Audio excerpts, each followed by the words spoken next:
Hello and welcome into Fantasy Focus Football. My name is Daniel Dopp, joining Stephania Bell on this wonderful April 5th. It is a Friday, like I said. Every single Friday this month, we're going to be doing Fantasy Focus at 12:30 p.m. Eastern Time through the draft. We'll switch back once the draft is over. But Stephania, I haven't seen you in a couple days. I know, it's very confusing to me. Do Friday, I know. Monday, I'm like all off. We're moving around because the studio logistics are not that we don't get to choose this, right? We're like, we go wherever they tell us to go. So right now we got to do shows on Friday. We'll be back to our normal Monday times after the draft. But regardless, it's great to see you.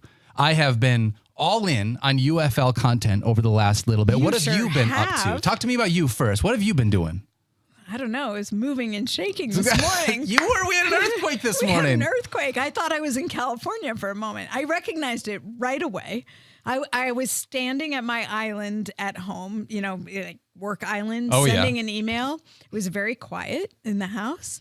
And I felt like this, like a little bit of a wave with a little noise, almost like a big wind gust hit the window. And I realized there was no wind. You're like, wait a minute. My first instinct was that's an earthquake. And my second instinct was, no. You live in Connecticut now. That's not not California. possible. Yeah. Sure enough. How about happens all the way down in Jersey or New York, that Jersey, New York area, and we still feel it all the way up here in Connecticut. I did not That's feel how they it. work. Well, Now you're jealous. This is what happens. I am jealous. I grew up when we were little kids. You'd be like, did you feel the earthquake? And if some kid didn't feel it, they felt left out. Yeah.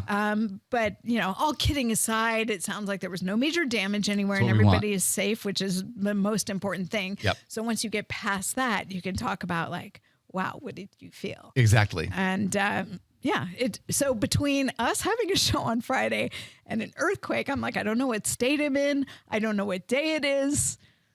Dude. This is what would that be like an earthquake 3? Like how would you rate it if you were to have a fantasy ranking of earthquakes? There is an actual magnitude. Well, I know, but like we're doing like a fantasy scale here. Like that's not a real earthquake. You're used to bigger earthquakes than that. I know, but that was like you felt it and it moved you. So it was in the 4 to 5 range, which is actually about where it registered on the Richter scale. We have a solar eclipse on Monday, so we got a lot going on here, Stephania. Hey, really quickly, I've been doing a bunch of UFL stuff. Tell me about it. I know I do know, but I think the audience needs to hear about it. UFL has been a ton of fun. So I'm writing a sports betting column with my buddy Matt Willis, which is fantastic. If you're interested or if you knew Props That Pop with me and Liz Loza, it's very similar to what we did there. Trying to just teach you a little bit about what the UFL is, because obviously a bunch of names that you don't know, but we had an incredible week 1, Stephania. It's so fun. And by the way, watch the UFL if you want to learn about the new kickoff.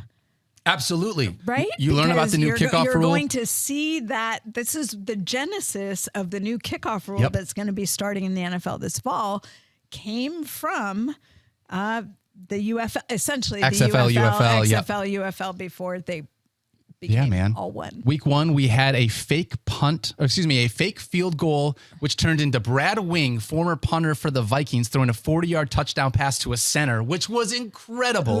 And if that wasn't enough, love the big man touchdowns, but thrown by a special teamer. Absolutely, that's what makes it even better. And the sideline interview when they did that, he was like, "There was one route on that play, not to that guy, nope, it wasn't meant for him." So we're very glad it happened. But the Michigan Panthers and Jake Bates, down 1, bring out their kicker, Jake Bates, who has not kicked a field goal in a professional game since high school.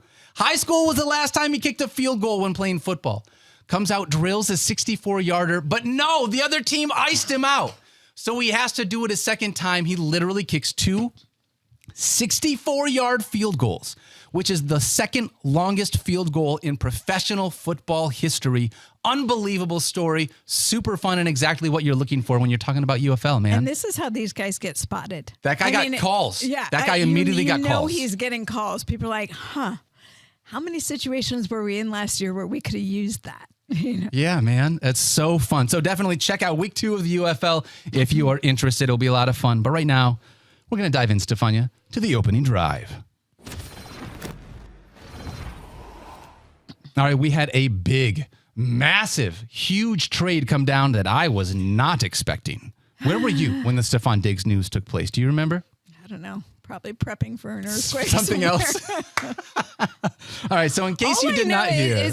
when did it happen? It was after April Fool's. Yes. So that it was real. That could have easily done a number on people if that one had happened on Monday. I didn't see a whole lot of like April Fool's trade stuff go on around there. No one was trying to, at least not in my timeline. Yeah, I didn't see a whole lot of it. Wasn't in mine either. But I remember when I first saw it, I wasn't actually that surprised because it just felt like there might be a parting of the ways. There were some rumblings I last year. think the fact that Gabe Davis was gone, you're like, oh, well, now what? So there was that. But I wasn't particularly surprised to see a separation between the two because remember last year, the season started with there being a little bit of a question mark about what was going on, and it didn't seem like everyone was happy.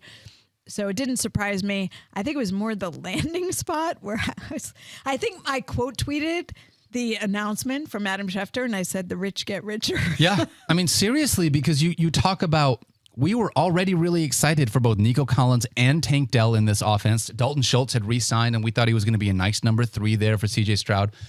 But now you've got Stefon Diggs and this entire pass catching core just completely, you've got to redecide how is this distribution going to take place, right?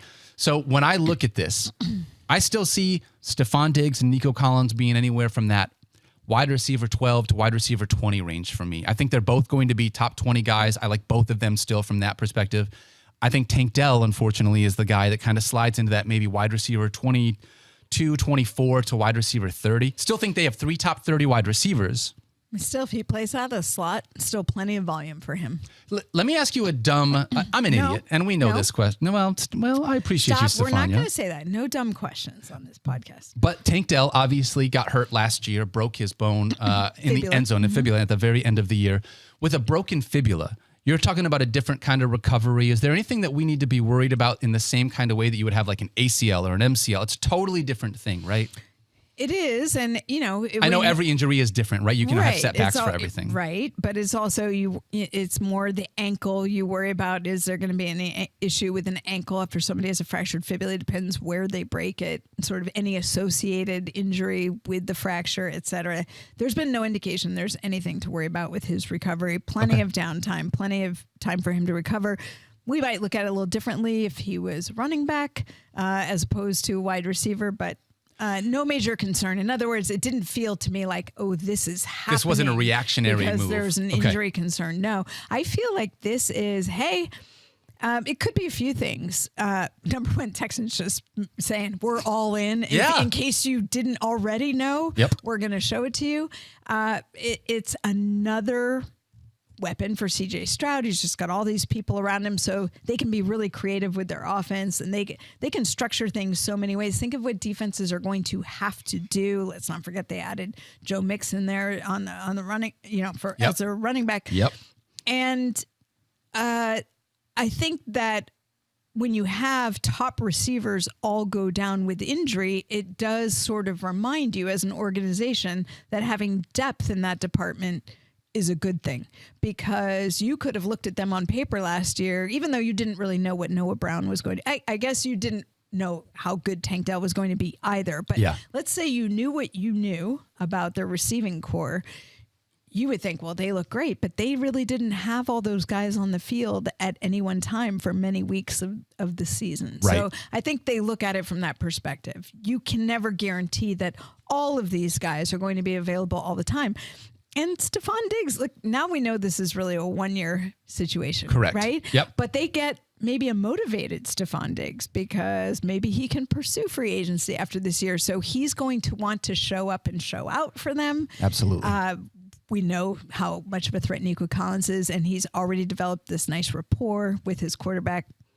I just think they're going to try and make defenses guess. Where are we going to go with this? Yep. Me too. I mean, when you mention all of the, honestly, all the pieces that they have, and you mentioned them all. Stefon Diggs, Nico Collins, Tank Dell at the wide receiver position. Dalton Schultz is a great tight end. And then Joe Mixon at the running back with CJ Stroud. That offense looks fantastic on paper. we're going to dive into our final focus our fantasy focus final four. One of them is going to be talking about our quarterback situation. You know what that is? That's alliteration. That's right. Yes, it is alliteration. But I'll tell you what, that Houston Texans offense looks completely different. Very excited to see how it's going to work out. A lot of mouths to feed, though. I'm really excited to see when Mike Clay's newest projections come out, how he's going to divvy up that target share, because I think that's one of the big question marks for me. But I don't worry about it as much because we know they're going to heave the ball. Oh, going to throw it at Yep. Joe Mixon to me is sort of the biggest question mark. Like, I think he'll get his, and I don't know that it'll look that different from him in Cincinnati in terms of his utilization. But I feel like there is plenty of room for Stefon Diggs and Nico Collins to both have strong fantasy position. And Tank Dell, not the yardage as much, but maybe the touchdowns. And maybe across middle of the field, maybe we're going to see a lot of volume from him. So you're going to get your points that way. Like, defense is going to have to give somewhere, right? Yeah. Like, there's only so many guys you can guard on that field. So someone inevitably is going to be open to be able to take advantage of a situation. Really quickly on the Bills side of the ball, Stephania, you had mentioned it. Gabe Davis no longer there in Jacksonville. Stefon Diggs now out. The top of their receiving core is Curtis Samuel and Khalil Shakir, which... You are a Khalil Shakir apologist. I like him. I do like him quite a bit. I'll tell you what, though, so in this deal, they got the second round, and Dalton Kincaid at tight end, yes, of course. And they brought back Dawson Knox on another deal, so they've got the 2 tight end set still. With the draft pick that they got from the Vikings, that second rounder, I mean, either their late first round pick or that early second round pick from the Vikings, it feels like they've got to target one of the wide receivers that is coming out of this draft. Because the top of the wide receiver class feels really good. By the way, go check out First Draft with Field Yates and Mel Kiper Jr. It's an awesome show. Fields Mock 2.0 just came out last week, so go check that out. But this Bills offense is going to look totally different now from a pass catching perspective. I think we're going to see a lot of running from Josh Allen. And with that, Stephania, how do you feel about just diving right into our focus Final Four? Setting it up in your favor, by the way. The Fantasy Focus Final Four. Here's what we're going to do. It's Final Four time. Everyone knows what's going on with men's college basketball, women's college basketball. We'll dive into that a little bit later, but we got a bunch of Final Four brackets that we're going to talk about. Starting with the quarterback position, Stephania. We got 4 different seeds. Josh Allen as the 1, taking on Dak Prescott as the 4, and Joe Burrow as the 2, taking on CJ Stroud as the 3. So head on over to our YouTube polls. Chat is open and the poll is available now. Which one of these 4 quarterbacks do you want to have? We will revisit that poll once we get done with this conversation. Stephania, though, I'm going to start with you. It is Josh Allen against Dak Prescott. Josh, who just lost Stefon Diggs and Gabe Davis, taking on what was one of the best quarterbacks last year. Which one are you taking here? A strong caveat in our Final Fours. Okay. Which is that we do not know what the Bills are going to do. Absolutely. You know they're not done making moves. I know they're not done making moves, but I'm operating right here with the information I have at hand. And now I think Josh Allen's running for his life. I agree with you. Although that at some point, what did they spend all last year saying we can't have him running all the time? They're trying to coach him down from being reckless and crazy at the goal line. Listen, I got Josh Allen in this round. And I loved, like, this is crazy. Actually, this was the hardest bracket for me. Okay. Of all the ones we did, because Dak Prescott knows who he's throwing to. Yep.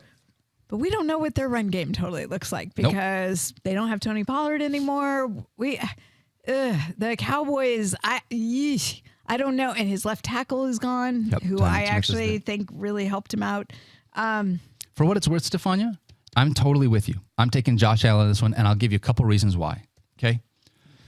But you understand my trepidation. I totally get the trepidation. I'm dealing with a lot of uncertainty. A lot of uncertainty. Dak Prescott, this is where it really falls to me, and I understand the pass catchers. I think that's going to get addressed in the offseason as a part of the draft. You're assuming a rookie is going to be... That's also I think Dalton Kincaid is going to definitely take another step this year. Hey, talk about a guy that potentially could shoot up draft boards because of that, right? Dak Prescott, though, you look at the last 5 seasons, he has 218 total rush attempts over the last 5 years combined. Josh Allen has 235 over the last 2 seasons. So in 2 seasons, Josh Allen has more rush attempts than Dak Prescott does over the last 5 years. In fact, Dak has never had more than 55 rushes in a season.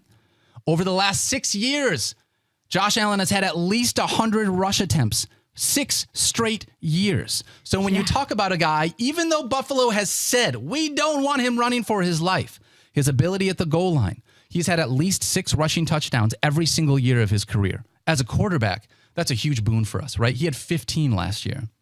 So for me, even without Stefon Diggs, I think Josh Allen is a good enough of a passer to find the guys within his offense, and I think his legs makes him next level. I'm still taking the legs of Josh Allen. By the way, he's only 28 years old.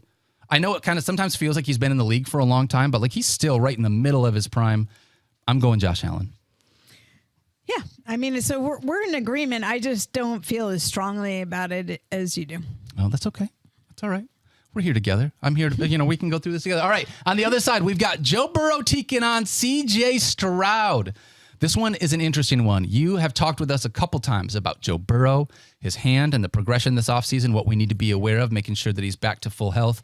And then CJ Stroud just got a plethora of riches, like you just said. So talk to me about how you're making this decision between these 2 QBs. Well, it's easier that these 2 are lined up against each other because Joe Burrow isn't going to run the ball a ton. He's very nimble. Yep. He's agile. He's a great scrambler. He's great on the move, but he is not going to be rushing for a ton of yardage. So I'm not worried about him getting a lot of points there. I have talked about his wrist. I'm cautiously optimistic is what I would say. I'm going to proceed as if Joe Burrow is going to be fine when the season begins. But I also am recognizing that he had major surgery on the wrist of his throwing hand. Yes. And that's even huge. Last year when he had the calf injury to start the season, he was saying that he wasn't compensating at all, but we could see that he was. I mean, if you watched him, you could see that he wasn't throwing quite the same. So might there be a little bit of a ramp up period for Joe Burrow? I think there might be. Depends on when he's ultimately cleared to start throwing and how his volume of throwing looks by the time we get into training camp. Sure. And that little bit of an unknown has me Joe Burrow's over here in a little bit of a cautious lane for me. Yeah. CJ Stroud's going to rip it. And we know that already. And Yep. I don't expect him to do a ton with his legs, but I do expect that we might see him get a few more touchdowns. And he's a big guy who, if somehow magically all of these people are covered in the end zone, like I see him getting even more comfortable after the success he had this year, being a little bit more creative with his own position and maybe playing a little bit looser in his ability to allow himself to be one of those weapons when needed to make a first down or even to get into the end zone. So I went CJ Stroud here. And for what it's worth, I also go with CJ Stroud for all the things that you have just talked about. I'm with you on that one. For me, it was a pretty easy conversation there. So it really comes down to Josh Allen versus CJ Stroud. And I'm excited to know. I don't know where you went on this one, Stephania. You don't? No, but I'm very excited to see. I want to let you know, I went with Josh Allen in this one, not CJ Stroud. And I want to tell you why. I went back and you're not counting all the interceptions. No, that's not true. That's not true. I wanted to know, and you had mentioned it, CJ Stroud needs to be able to take a step forward by utilizing his legs, right? Last year, he threw the ball a ton. And he just added Stefon Diggs, which is going to make a lot of people just be like, wow, look at all these weapons. He's going to throw 1 million touchdowns. He's going to throw 1 million yards. He doesn't need to run the football. But I don't think that's true.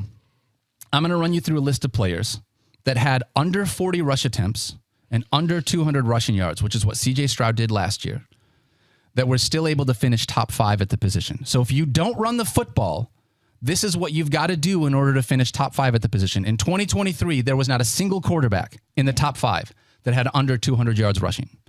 In 2022, there was not a single quarterback in the NFL that was top 5 under 200 yards rushing. Then you get to 2021 and you had 2 guys, Tom Brady, who threw for 5,316 yards and 43 touchdowns, and Aaron Rodgers, who threw for 4,100 yards, 37 touchdowns, and only had 4 interceptions. And then in 2020, the only other time over the last 5 years that it happened was Aaron Rodgers again, 4,300 passing yards, 48 touchdowns, and 5 INTs. So if he's going to be top 5 and not run the football, he's going to have to put up basically 45 touchdowns and almost 5,000 passing yards. Now, CJ Stroud could do that. He could absolutely do that.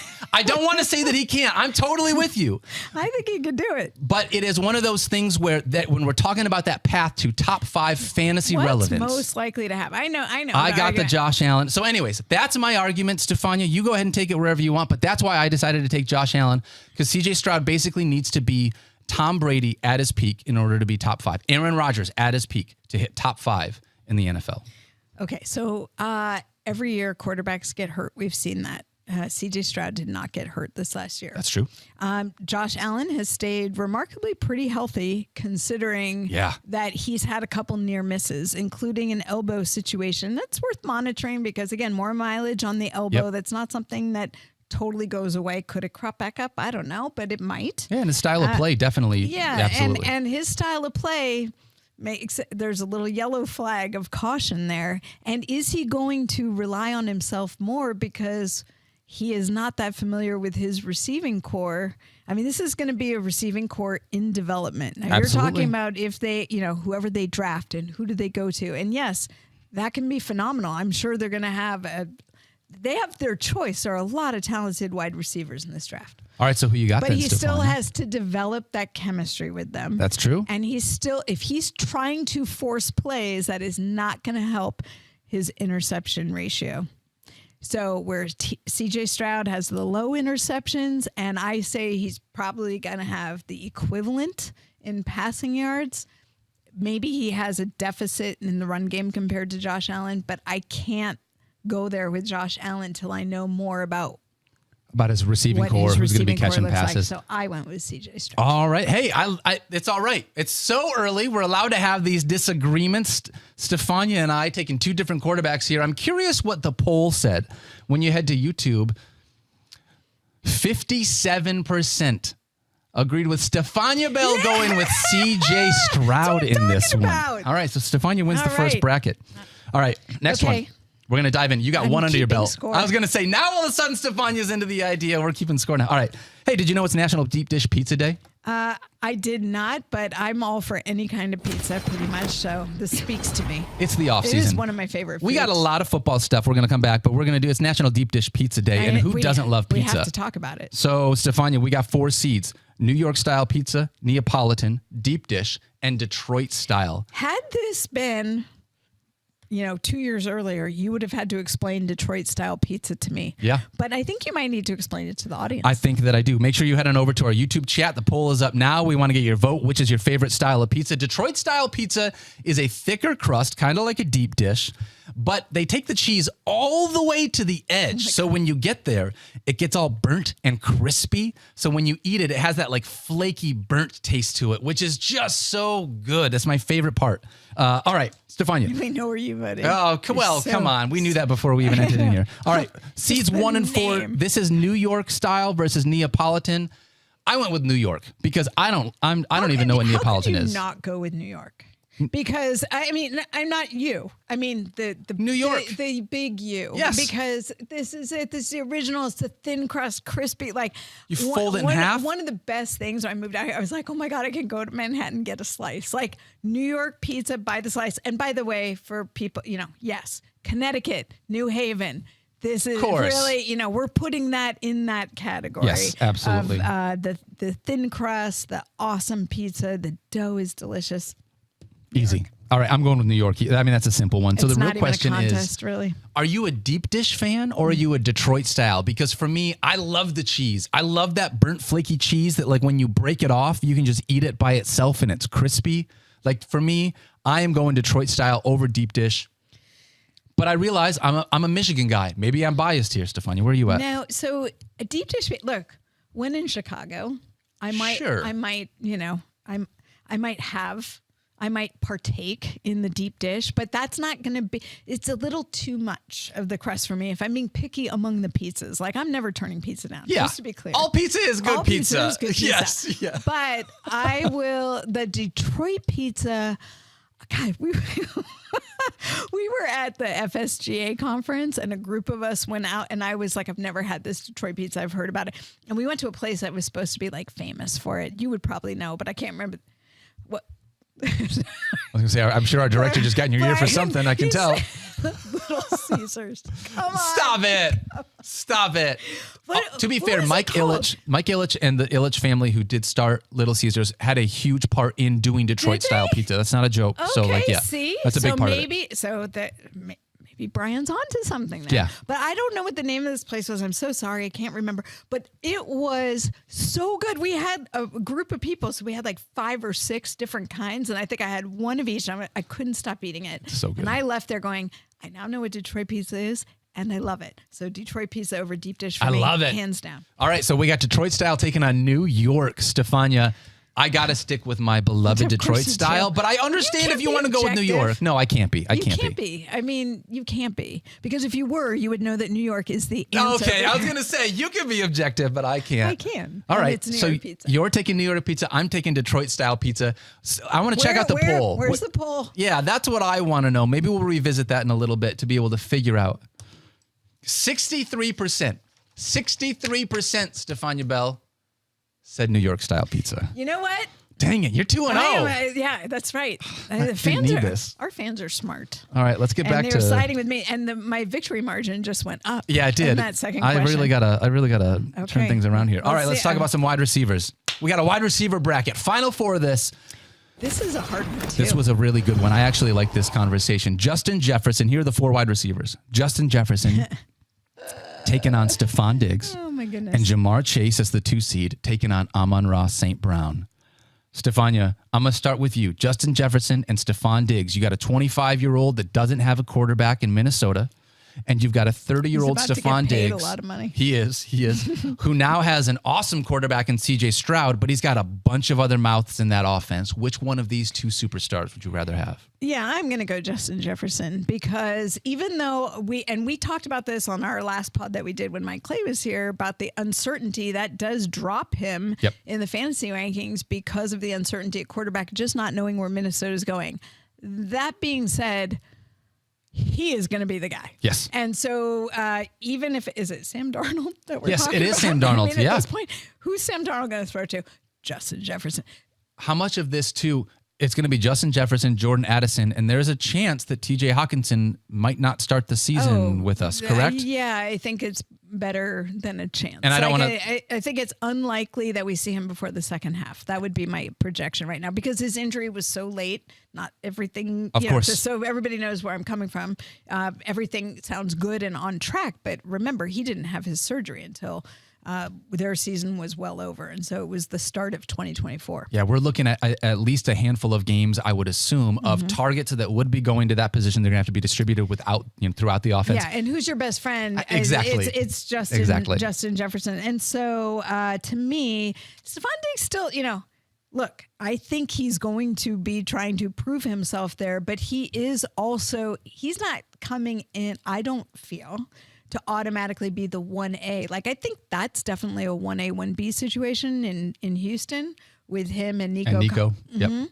And so, but Justin Jefferson is the 1A plus. Yeah. Right?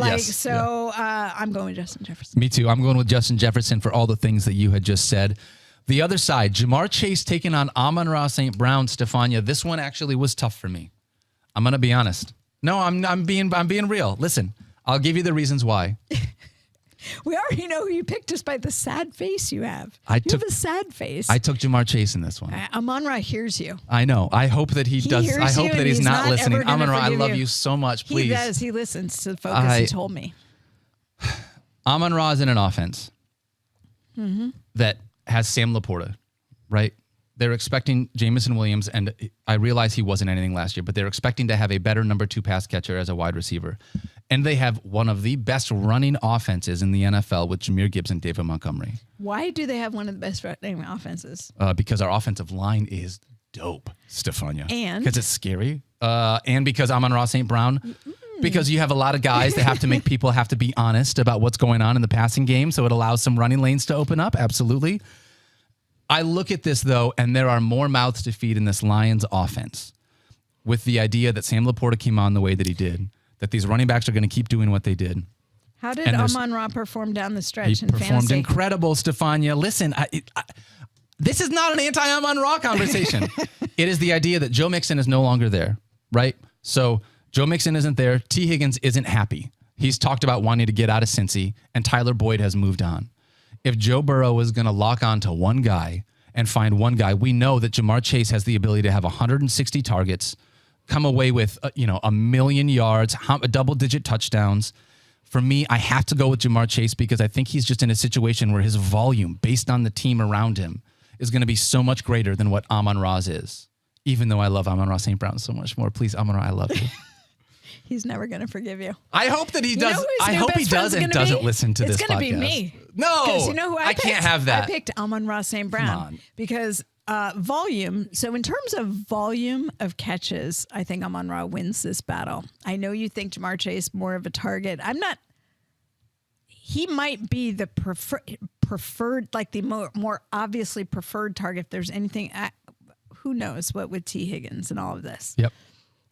But theoretically, if that's the case, then everybody can focus that much more on T. Higgins or on Jamar Chase. Yep. Now, Jamar Chase, where he has the edge is yards after the catch. Like that to me is where he excels at that. And getting in the painted area. Amon-Ra could do a better job at scoring more touchdowns. They just don't target him in the end zone nearly as much. But we could unlock that part to his game. Yes, and also, he still scored. Oh, yeah. I think he had 6 touchdowns this year. Yeah, and we talked about him moving up in the touchdown department. So, look, it's hard to argue against Jamar Chase, but I also still have that little bit of, remember my caution lane on Joe Burrow? Can Joe Burrow, one of the things he talked about just going to heave the ball up for... That's he what said you do. words that we don't say on the podcast, but he would just basically throw it up there yep. because he knows that Jamar Chase can go and get it. Yep.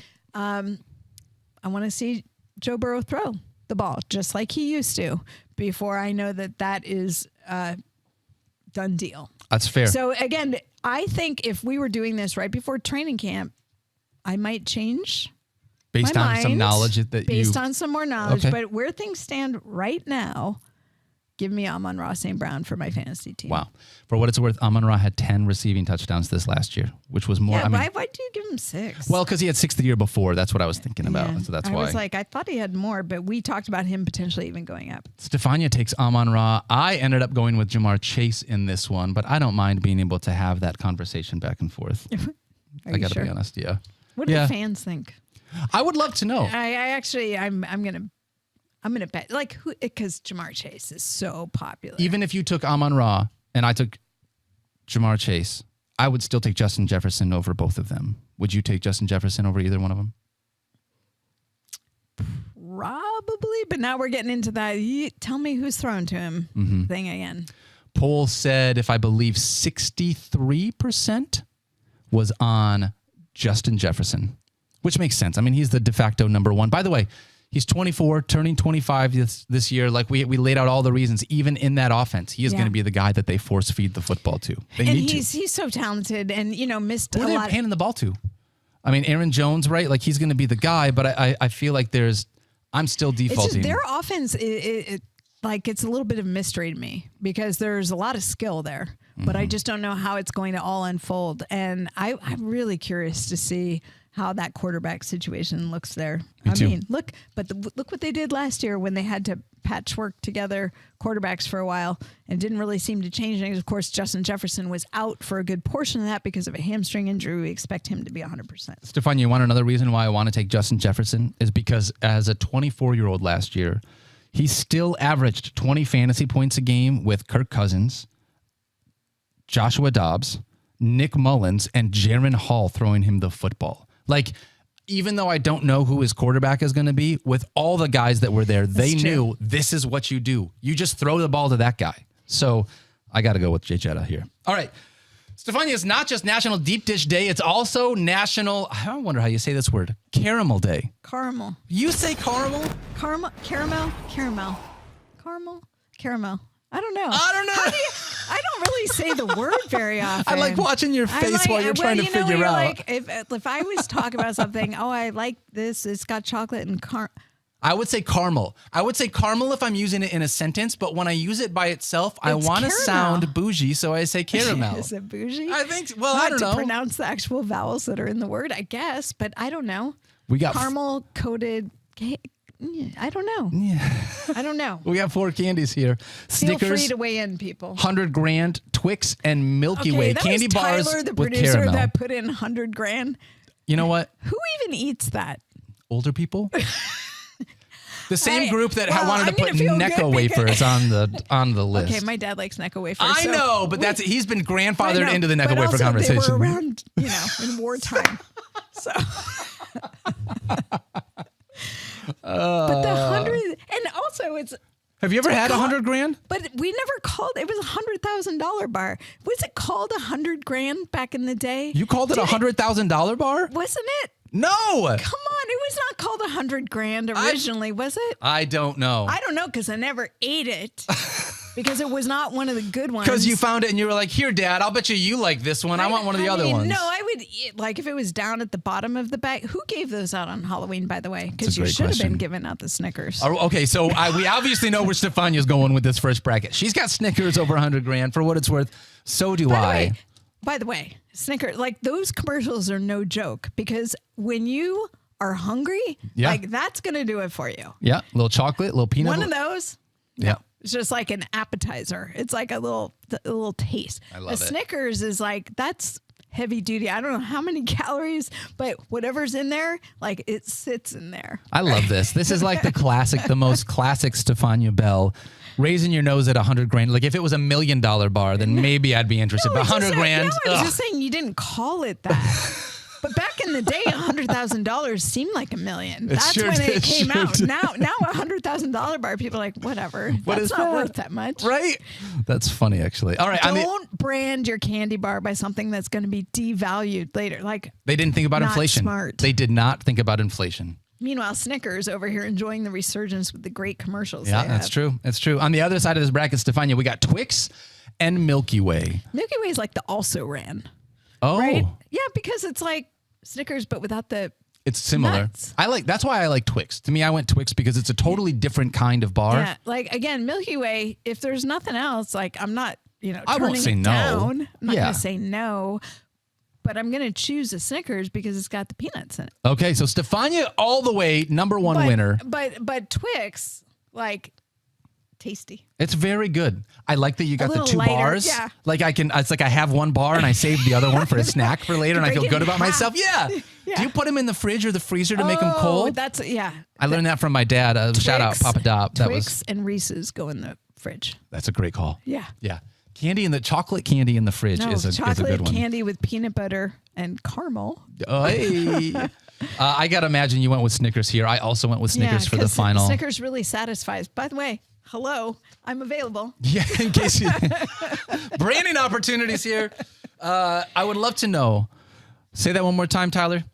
71% in my ear. Tyler Mowbray, our producer, says 71% chose Snickers. Do we know what the fans want or what? Seriously. Well, you do. What you've gotten all of them right so far. No. The last one, the fans went Justin Jefferson. They denied us both. Oh, okay. All right. That's fair. That's fair. But the ones where one of us had the winner, yeah, it was me.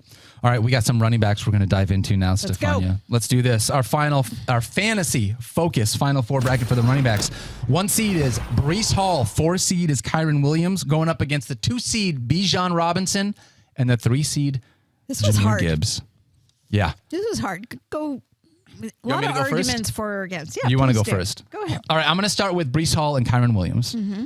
I'm taking Breece Hall here. Breece just had an unbelievable season. We wondered what he was going to look like coming into the year. The entire preseason, we were talking about draft Dalvin Cook, get ready for Breece Hall to start slow while they bring him around. Don't expect Dalvin to be the guy all season. We expected Breece to be the second half guy. Turns out it was just Breece the entire year. We did not know it was going to work out that way. Breece Hall was running back 1 in targets, running back 1 in receptions, running back 2 in scrimmage yards. He was about as good as it gets, and that was all without a real quarterback under center. No offense to Zach Wilson, but it's one of those things where, like, with actual quarterback play, with an actual Aaron Rodgers under center, being able to throw the football to Garrett Wilson, make defenses have to commit to stop the passing game. I can only imagine how much better Breece Hall can be, and there have been conversations. They've obviously brought in 2 guys to be able to help shore up that offensive line. You're talking about a situation where they got in a spot where not only did Aaron Rodgers potentially get into a situation where he can be a lot better for the Jets next year, but Breece Hall, if he plays more than 4 snaps, obviously. He's better than he but was like last year. That offensive line, people talk about it for Aaron Rodgers. It's not just for Aaron Rodgers. Breece Hall gets to take advantage of that as well. For me, even though Kyren Williams is dope and he's going to be very utilized in that Rams offense, Breece Hall is, to me, he is just the number 2 running back in the league behind Christian McCaffrey. I'm sorry we didn't have CMC on here. It's just because he's like the best guy, Stephania. I hope you're okay with debate. that. Right, exactly. It wouldn't even be fun. Yeah, that's he would why. win all of the brackets. That's why. Right, Even the quarterback brackets, the wide receiver brackets. Well, he did throw a pass in NFC Championship when he had to, when our guy Brock Purdy was hurt. That's right. So That's right. Christian McCaffrey can do it all.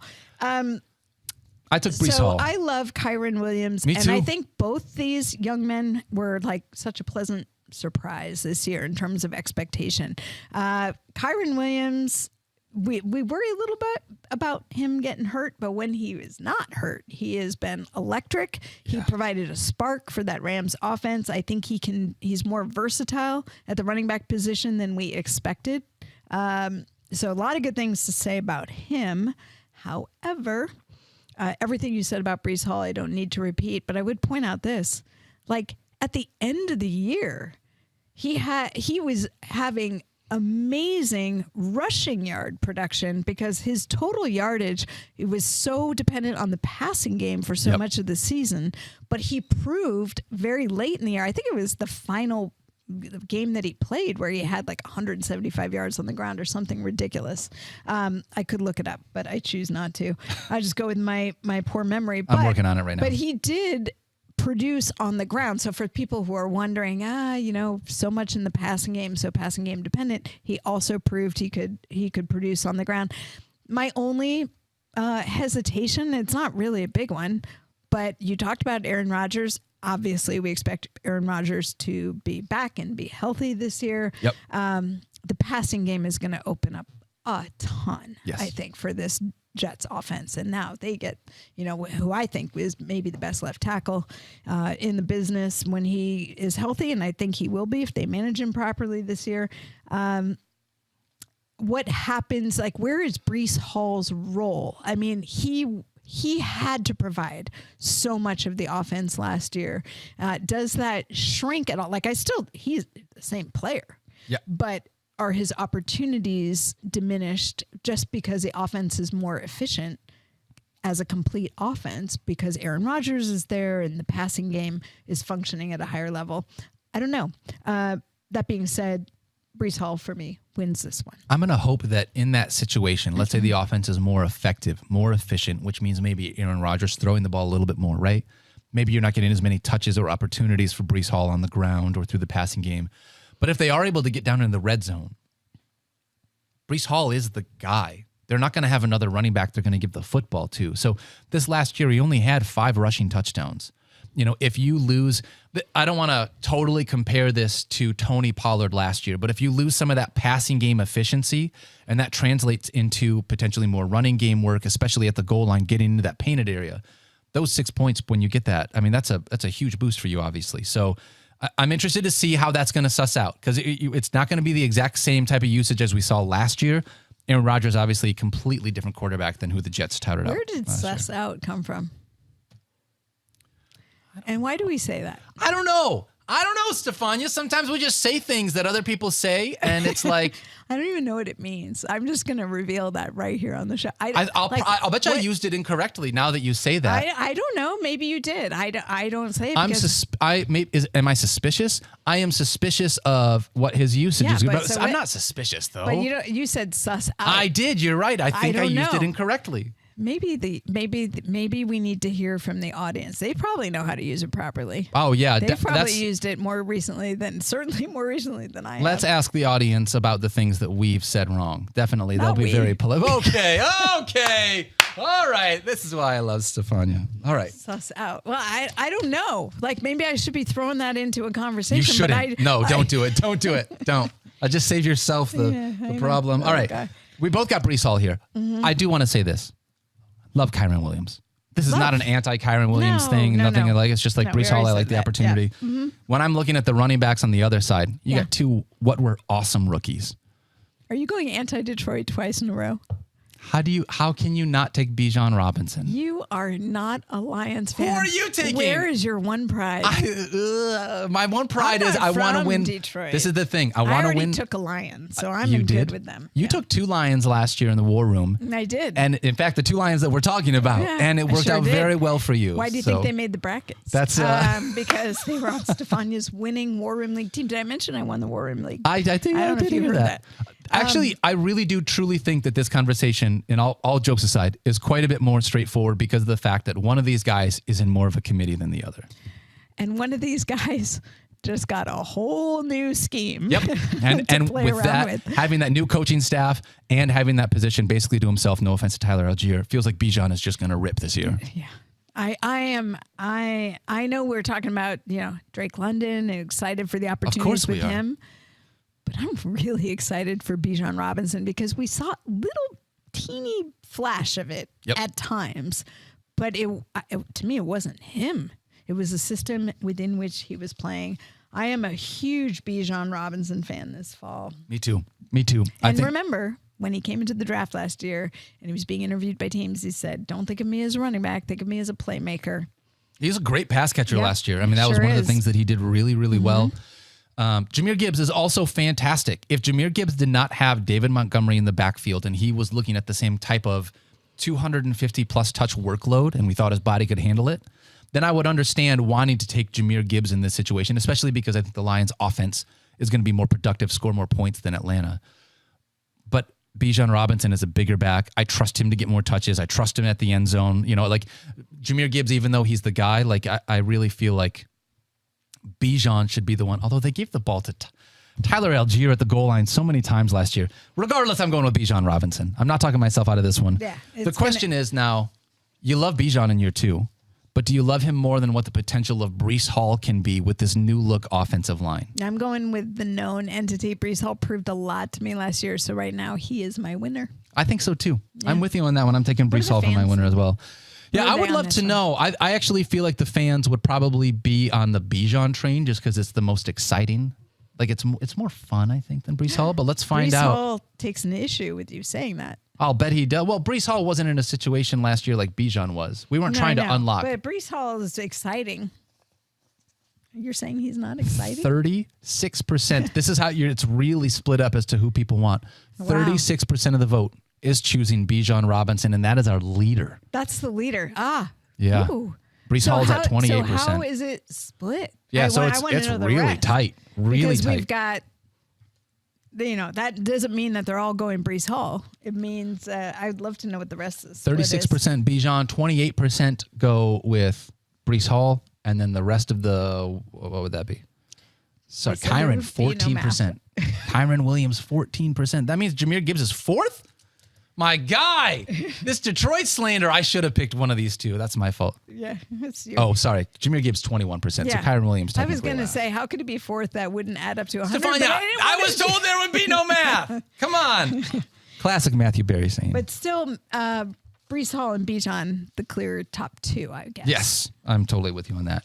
Yeah. All right, we got 2 final brackets to close this one out, Stephania. This is fun. It's actual Final Four time. This is actual Final Four time. And by the way, I love all of the college hoops, but I got to tell you, I'm having more fun with the women's tournament this year than the men's. You and me both. My bracket is not doing too badly. We'll get to the women's bracket. Just hold your horses for one second. We're saving it for last for a reason. Because it's the most fun one. It has been the most exciting and the most dramatic. I think like the finishes have been amazing. I'm with you on that. All right, let's do the men's side real quick, and then we'll get to the women's because that's the one I also want to talk about. You got UConn taking on Alabama, the number 1 seed. These are not teams you would have seen in the Final Four. No, forget. Of course, UConn. Of course, UConn. But I mean, Alabama. Yeah. NC State. No, I was not expecting it. First time in a long time. Yeah. I'm taking UConn over Alabama here, in part because we're up in this part of the country. I got a lot of friends that are UConn fans. Also, if you've been watching, UConn's been pretty dominant. They look pretty good. Like, it's hard for me to see anybody beating UConn all the way out. Purdue's looked pretty good, I gotta say. And NC State has just they're like the fan favorite rolling right now, don't you think? Yeah. Like, they're a lot of fun to watch, a lot of personality. Their big guy Burns, who's been so much fun, like just, big old teddy bear under there.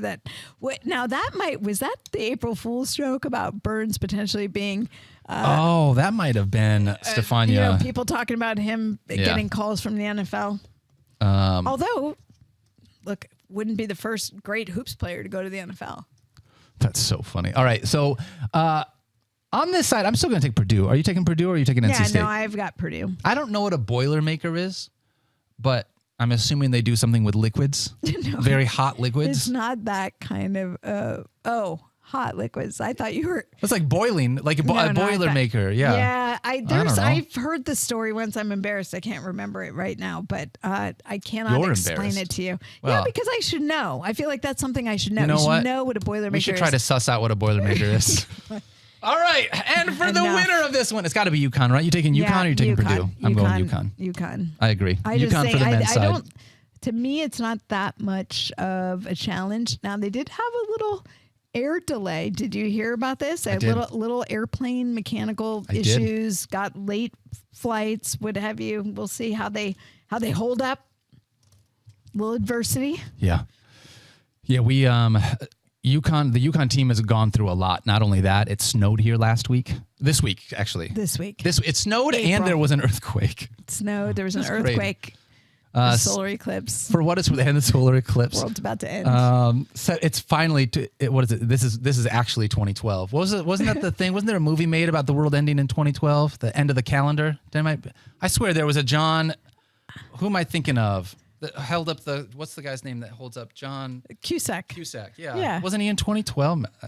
Someone on the internet's going to let me know. I'm sure I'm wrong about another thing. All right, let's talk about our pop culture score is going down by the minute. We should stop making references unless we're talking about candy bars or pizza.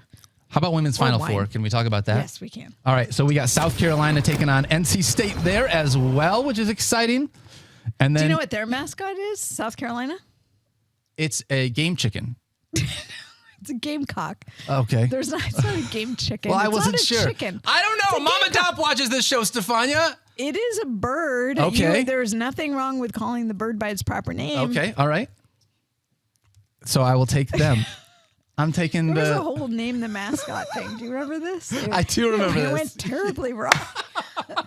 But I love it. It's actually really fun to go to football games in South Carolina. They have the cabooses out that people own these cabooses. You go and then there's parties. It's fun. Really? Yeah. I've never been to a caboose party. You've taken me to some parties, Stephania, but I've never been to a caboose party. Nope, yeah. You're not invited. All right, let's talk about the next other side of this. I think this is where it gets really fun. We got UConn. UConn's in the Final Four in both of these. I know. But they're taking on Iowa. Caitlin Clark. Which side you going with this one? So I think UConn has outperformed expectations. UConn has been amazing. If you think about all the injuries that they've dealt with throughout the year, I give them all the credit in the world. They have outperformed expectations by a mile. And we always talk about, everybody knows historically how good the UConn women's hoops team is. Yep. But this year, the level of adversity they've had to encounter, I've been so impressed with their performance through this tournament. Unbelievable. But I think the Iowa machine is rolling right now. And I think this is a gut. I think Iowa takes this one. I think the same thing. And maybe it's because I just want to see a South Carolina-Iowa matchup in the final. But this is what I think. This is where I think it's going to go. I'm taking Iowa as well in this one. And then between those two, I want to say this really quickly. We'll get into it. But one of the things that you, as a part of working on the show, especially with you and Matthew Berry for a long time, like you guys have been huge proponents for more women within sports, more women within sports media, the idea of just being able to help champion and have more people realize that like women in the sports industry is a really great and positive thing for everybody, right? That Iowa LSU game had 12.3 million viewers. So amazing. That was, and this came from Awful Announcing, that was not only the best ever for any women's college basketball game, but the best ever for any college basketball game on ESPN's network. If this was 2023, that game would have outdone the Masters. It would have outdone 3 NBA Finals games. It would have outdone every single World Series game, and it would have outdone every single Stanley Cup Finals game. That's insane. That is incredible and so amazing for all of the women that have been fighting for years. For years. Shout out to Tarika Foster and all the WNBA stuff. I know these people have been fighting for forever to feel like we belong here too. And we're all a part of this. the women who played in women's college hoops and who played in the WNBA, who've sort of they carved the path essentially for Set what the we're groundwork seeing for now. so much of this. And also shout out to our women's hoops coverage because our studio show has, with Andrea Carter, Shanae, and Elle Duncan, have been phenomenal. They're out at the Final Four now, and I cannot wait to watch them all. And by the way, if those numbers were there for that game, imagine if we get this South Carolina-Iowa matchup, what the numbers are going to be. That wasn't even a Final Four game. It wasn't even the national championship game. Like, that's just where we were at. It's so great and an awesome thing, I think, for just in general. I just want to celebrate that. Yeah. All right, so now, who are you taking to win the final, Stephania? That's the question. So I give South Carolina the edge based on the experience and Dawn Staley. I love everything about Iowa. I love their coach. I love their fans. Like, it's just been fun to see the Iowa fandom for their women's team and the respect that they have.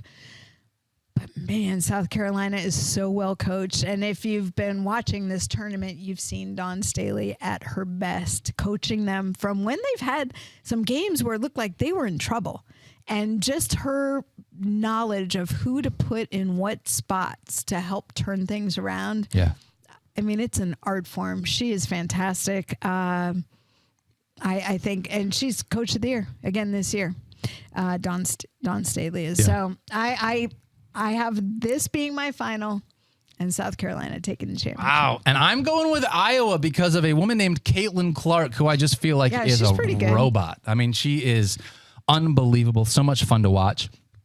It's impossible to know about women's college basketball right now and not know about Caitlin Clark, but of course, it's just an unbelievable story being able to think about how I'm actually really excited about whatever the next step is going to be. Like, I'm happy with whoever wins this game. I just think that the Dawn Staley edge to me is she's such a great coach that I think this is where that edge is going to come into play, because she's going to try and do what nobody else has been able to do, which is to not neutralize. You're not going to be able to take Caitlin Clark out of the game, but to frustrate her. Yep. Because we have seen her get emotional. She's competitive, get frustrated at times. And if they get her off her shot because she's feeling like she has to press, and they can do that to her, they can be disruptive, then South Carolina gets the edge. Did you ever hear the Jordan rules?